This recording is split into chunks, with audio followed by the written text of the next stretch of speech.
Guys, ಇವಾಗ ಒಂದು official statement ಬಂದಿದೆ ಕಿಚ್ಚ ಸುದೀಪ್ ಅವ್ರ ಕಡೆಯಿಂದ. ಏನಪ್ಪ ಅದು ಸ್ಟೇಟ್ಮೆಂಟ್ ಅಂತ ಅಂದರೆ, ಮುಂಚೆನೂ ಕೂಡ ಇದೇ ರೀತಿ ಒಂದು 3 ತಿಂಗಳ ಹಿಂದೆ ಒಂದು ಸ್ಟೇಟ್ಮೆಂಟ್ನ ಕೊಟ್ಟಿದ್ರು, ಬಿಗ್ ಬಾಸ್ದು ಇದು ಲಾಸ್ಟ್ ಸೀಸನ್ ಆಗಿರುತ್ತೆ ನಂದು ಅಂತ. ಅದಾದಮೇಲೆ ಒಂದು ಸ್ವಲ್ಪ ವಿಚಾರನೂ ಕೂಡ ಆಗಿತ್ತು. ಕಲರ್ಸ್ ಕನ್ನಡದವರು ಇನ್ನೂ ಒಪ್ಕೊಂಡಿರಲಿಲ್ಲ ಈ ಸ್ಟೇಟ್ಮೆಂಟ್ನ.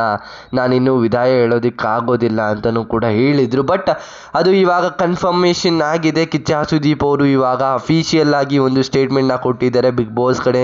ಅಂದರೆ ಬಿಗ್ ಬಾಸಿಂದ ಕಿಚ್ಚ ಸುದೀಪ್ ಅವರು ಒಂದು ಅಫಿಷಿಯಲ್ ವಿದಾಯನ ತಗೊಂಡಿದ್ದಾರೆ.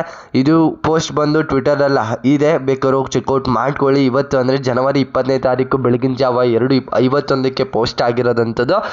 ರಾತ್ರಿನೇ ಇವರು ಅಪ್ಡೇಟ್ನ ಮಾಡಿದ್ದಾರೆ. ಬಟ್ ಇವರು ಯೋಚನೆ ಮಾಡಿದ್ದಾರೆ ಅಂತ ಅಂದ್ಕೊಳ್ತೀನಿ. ರಾತ್ರಿ ಎಲ್ಲ ಕೂತ್ಕೊಂಡು ಯೋಚನೆ ಮಾಡಿದ್ದಾರೆ ಯಾವ ರೀತಿ ಡಿಸಿಷನ್ನ ತಗೊಳ್ಬೇಕು ಅಂತ. ಅದೇ ರೀತಿ ಇವಾಗ ಕಿಚ್ಚ ಸುದೀಪ್ ಅವರು ಒಂದು ವಿದಾಯನ ತಗೊಂಡಿದ್ದಾರೆ. ಗ್ರ್ಯಾಂಡ್ ಫಿನಾಲೆ ದಿನ ಯಾವ ರೀತಿ ನಡೆಸ್ಕೊಳ್ತಾರೆ ಕಲರ್ಸ್ ಕನ್ನಡ ಅವರು ಅಂತ ನೋಡಬೇಕಾಗಿರುತ್ತೆ. ನಿಮ್ಮ ಅಭಿಪ್ರಾಯನ ಕಮೆಂಟ್ ಸೆಕ್ಷನಲ್ಲಿ ತಿಳಿಸಿ. ಇದು ತಗೊಂಡಿದ್ದು ಕರೆಕ್ಟ್ ಡಿಸಿಷನ್ನ ತಪ್ಪ ಅಂದರೆ ನನ್ನ ಪ್ರಕಾರ ಕರೆಕ್ಟು.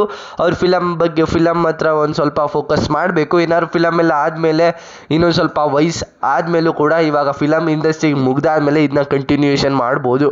ಇದು ಕಮಲ್ ಹಾಸನ್ ಥರ ಬೇರೆಯವ್ರ ಥರನೂ ಕೂಡ ಮಾಡ್ಬೋದು.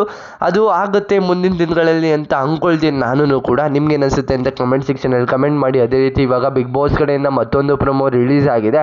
ಆ ಪ್ರೊಮೋ ನೋಡ್ತಾ ಇದ್ರೆ ಒಂದಿಷ್ಟು ಆಟಗಳು ಶುರುವಾಗಿದೆ. ಅಂದರೆ ಲಾಸ್ಟ್ ವೀಕು ಅಷ್ಟೇನು ಎಂಟರ್ಟೈನ್ಮೆಂಟ್ ಅಷ್ಟೇನು ಇರೋದಿಲ್ಲ ಅಂದ್ಕೊಂಡಿದ್ವಿ. ಬಟ್ ರಜತ್ ಅವರು ಇರೋದ್ರಿಂದ ಒಂದು ಸ್ವಲ್ಪ ಎಂಟರ್ಟೈನ್ಮೆಂಟ್ ಆಗಿದೆ. ನಾನು ಅಪ್ಡೇಟು ಕೂಡ ಮುಂಚೆನೇ ನೀಡಿದ್ದೆ, ಧನರಾಜ್ ಅವರು ಮತ್ತು ಗೌತಮಿ ಅವರು ಎಲಿಮಿನೇಟ್ ಆಗ್ತಾರೆ ಅಂತ. ಅದೇ ರೀತಿ ಅವರಿಬ್ಬರು ಕೂಡ ಎಲಿಮಿನೇಟ್ ಆಗಿದ್ದಾರೆ.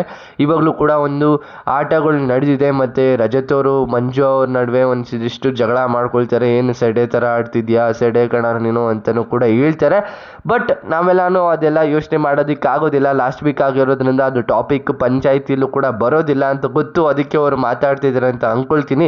ಇದಿಷ್ಟು ಒಂದು ಪ್ರೊಮೋ ಮತ್ತು ಅಪ್ಡೇಟ್ ಆಗಿರುತ್ತೆ. ಈ ವಿಡಿಯೋ ನಿಮಗೆ ಇಷ್ಟ ಆಗಿರುತ್ತೆ ದಯವಿಟ್ಟು ಒಂದು ಲೈಕ್ ಮಾಡಿ. ಅದೇ ರೀತಿ ಕೂಡ ಸಬ್ಸ್ಕ್ರೈಬ್ ಮಾಡಿ.